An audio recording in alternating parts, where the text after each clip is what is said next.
Alright guys, I'm 230 are back in another One Piece Banish video. In today's video, we're going to be looking at another Forgotten Unit.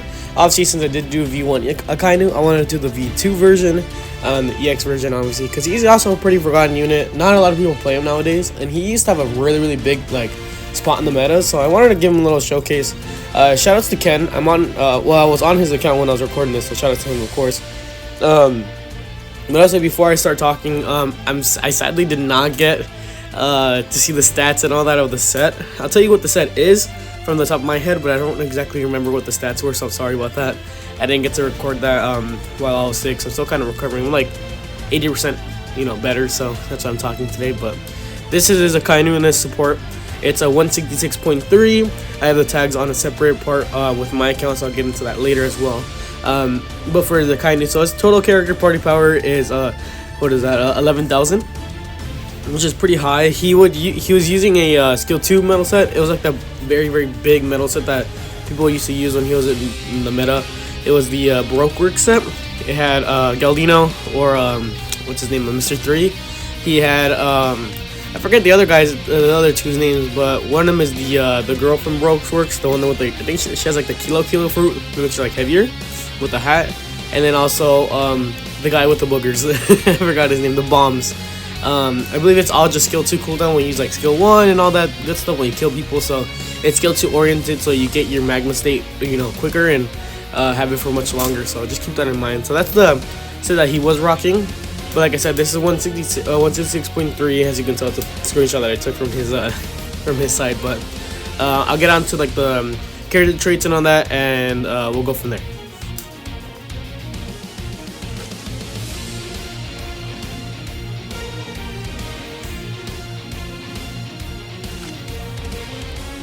Actually, before we get onto the character traits, I also have the support tags as well. So I just put the same support in my account. It's gonna be attacker, Straw Hat Pirates, Promisia, Captain, New World, a little Worst Gen as well. Sorry, a little bit of defender and runner. So keep that in mind for tags. Worst Gen's gonna be nice because his skill 1 has knockback, as well as it's just some damage increasing support. So keep that in mind. So with that being said, we'll get onto the character himself. Alright, so here's Akainu. I'm actually on AJ's account right now, so we're going to be looking at him through this area. We'll kind of go through his skills and all that. I'm also in the garage as well, so my dog's kind of, relaxing here. It's in the morning, so she's doing her thing, so just ignore if you do hear her. So for his skill 1, he has Crimson Houndbite. It's a long-range area attack with knockback effect, like I said, and also a chance to inflict Incinerate. Incinerate is a 4% damage dealing status. I think a lot of people already know this. For 8 seconds on this one, 100% probability, so keep that in mind. It's actually pretty good, and it also gives you a speed debuff for the enemy at level 5. The speed is reduced by 30% for 10 seconds, which is very nice. Nothing too crazy with that skill. Range, damage dealing, knockback. It's good to take off people off the flag that you can't really knock back out of. People like Claw, for example, or I guess like Oden, Yamato, like those type of characters. Anybody with this nullify stagger from flag. And then it's skill 2 is bread and butter, like I said. It's gonna be the meteor volcano, so it's gonna put your character in magmatic state, like I said. It's for 17 seconds, and then when you drop the skill, it has many parts of the skill. So the first part would be the skill itself. When he throws up the fist and then when they fall, that does 606 damage, which is pretty good. Incinerate also is 50% probable for 8 seconds for like I said, 4% per tick. And then also the third step of the skill would be the little puddles that leaves. I think they call them magma chambers. Those only do 50 damage, and they also have enhanced incinerators as well. His real thing is, like I said, putting all those down. So I'll talk about his traits. There's one trait specific that you do have to keep in mind if you are using him. So when your character is inflicted with magmatic state, so you get 3 free hits, which a lot of people already kind of know. He nullifies a flame and incinerate because he has a Logia, which makes sense. And then also when you perform a perfect dodge, you get the magma chamber. So every perfect dodge that you get, you'll drop the little puddle. So I've had one match, I think in specific. I'm not sure if I have it on this on the video today, but I did a perfect dodge and I tried to hit the skill 1, like the combo into it. Not realizing that happens, so keep that in mind, because you won't really be able to counter people's at close range, should I say, when you perfect dodge them, so they'll take the damage. So just keep that in mind. Just something for you to know. which I forgot. And then when attacking an enemy inflicted with incinerate, you get 30% damage increase, which is pretty nice. And then when you do when dealing damage with against an enemy with that 70% or more HP, you take away their dodge by 50% until you hit that threshold. So it's actually really good to throw like a normal attack in the beginning, then throw a skill. They can't realistically dodge out of it unless they have like some sort of counter or invincibility skill. So that's still really good though. Taking away dodge is still very, very strong. I mean, you're not able to avoid damage. Like, it's always going to be good. And then when you KO an enemy, you get a skill 1 by 30%, and you also get a 15% HP heal, which is not bad. When enemies are inflicted with incinerate, you get an attack buff by 10% up to 50, but you also does reset when you die.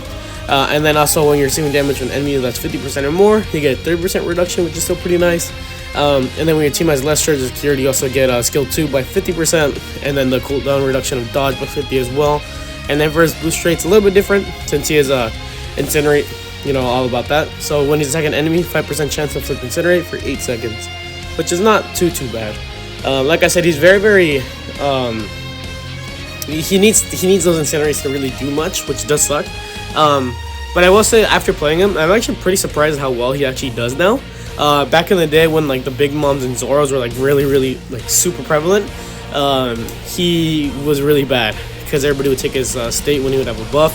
But nowadays you can actually get away with him a lot depending on who you know, is in the meta. People like Whitebeard, for example, you can kind of do pretty well against him, as well as someone like Oden. They also do not heal the fixed damage. It's also what kind of fizzles them out. Units like Yamato, V2 Yamato, Yamato and A, Zoro. Zoro's a big one. Yeah, Jesus Christ. EX Luffy. Those guys all just kind of like dig that down completely.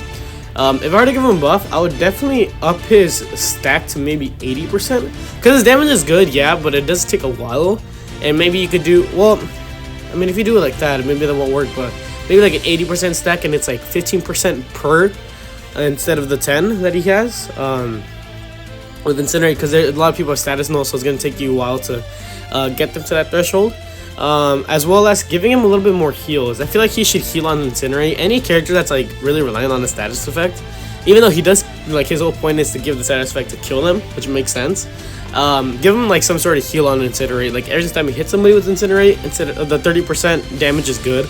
And then give him also maybe like a 5% or 10% heal, because 15 just by kill is not enough in my opinion. Another thing to know about this character, if you are playing him, keep in mind, I think that also goes with the V1. Their dodge is actually slower than their movement. So, you know, when you're like in the beginning of the match trying to dodge to get to another flag quicker, don't dodge is actually slower. So keep that in mind. But yeah, this is V2 Akainu. Like I said, he did pretty well from what I remember. I remember he was just like completely like dog shit. I would even say to the point like the V1 was better, but no, after playing him, I'm taking that statement back 100%. He actually did pretty well. I was very surprised. He got a lot of kills, good points. He's pretty good of a point booster anyway, so yeah, he did pretty well. I'll talk about his rating and all that at the end of the video since it is a forgotten units, but yeah, let me know what you think about Akainu in today's meta. Do you think he's good? Do you think he's bad? Do you have him for that matter? Because I don't have him on my main account because I didn't pull for him initially. And I know a lot of people did, so you know, if you are wanting to use him, you know, there he is. I would recommend him. He's not the worst in the world, but he does do his job pretty well now. But yeah, I'll let you guys see the matches. Let me know what you guys think about the matches as well. With that being said, shout out to Ken, like I said, for letting me borrow his account. And that being said, the Team 3s are signing out. I'll see you guys next video. Peace.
これが俺の最高地点だ。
やるなら